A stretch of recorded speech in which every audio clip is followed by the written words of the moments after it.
8 दिवस अगोदर आमचा प्लॅन चालू होता फार्म हाऊसला जायचं. मग पोरांनी काय पैसे त्यांनी जमा करून सगळी पुढे गेलती आणि आम्हाला आणायला लावलेला मसाला. मग पूजा मसाला सेंटर मध्ये आम्ही 2 किलो मसाला घेतला. एवढ्या लांब फार्म हाऊसला चाललो म्हणल्यावर गाडीत पेट्रोल तर पाहिजे. तिथनं 100 रुपयाचं पेट्रोल टाकलं आणि आम्ही निघलो. आणि यो रोड पण जरासा लांबच होता. असंच आम्ही बोलत बोलत चेष्टा करत कधी पोहोचलो आम्हाला पण काही कळालं नाही. शेवटी आम्ही आलतो या महाडिकवाडीच्या फाट्यावर आणि इथून काय फार्म हाऊस काय लांब नव्हता. या चढतीला काय आमची गाडी चढत नव्हती म्हणून मी पहिला उतरलो आणि ही गाडी घेऊन गेलीत पुढे. शेवटी आम्ही पोहोचलो फार्म हाऊस वर. पोरं काय अगोदरच पोहून बसलेली. तिथनं डायरेक्ट गेलो मी वरच्या रूम मध्ये. इथं बसायला आईस पाईस जागा आणि डेंजर व्ह्यू होता. आता म्हणलो इथपर्यंत आलोय म्हणलं एक ते सिनेमॅटिक व्हिडिओ होऊन जायला लागतोय.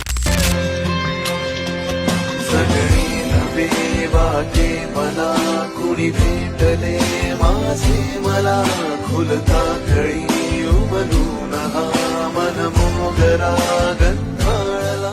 तिथनं पोरं काय जेवण कराल आणि नंतरचा शूट काय मी घेतलेला नाही. त्याच्या दुसऱ्या दिवशी आम्ही असले कारनामे करत बसलेलो. यो काय व्हिडिओ आम्हाला रील साठीच करायचा होता आणि सांगितलेलं फार्म हाऊस 11 वाजता चेकआउट करायचा. मग सगळं पब्लिक फ्रेश होऊन तीन बसलेलं. तिथनं मग आता आम्ही पण चाललोय आमच्या घरला. फार्म हाऊस आम्ही आता चेकआउट केलाय. आता आपण चाललोय घरला. जाता जाता बघाय काय काय होते.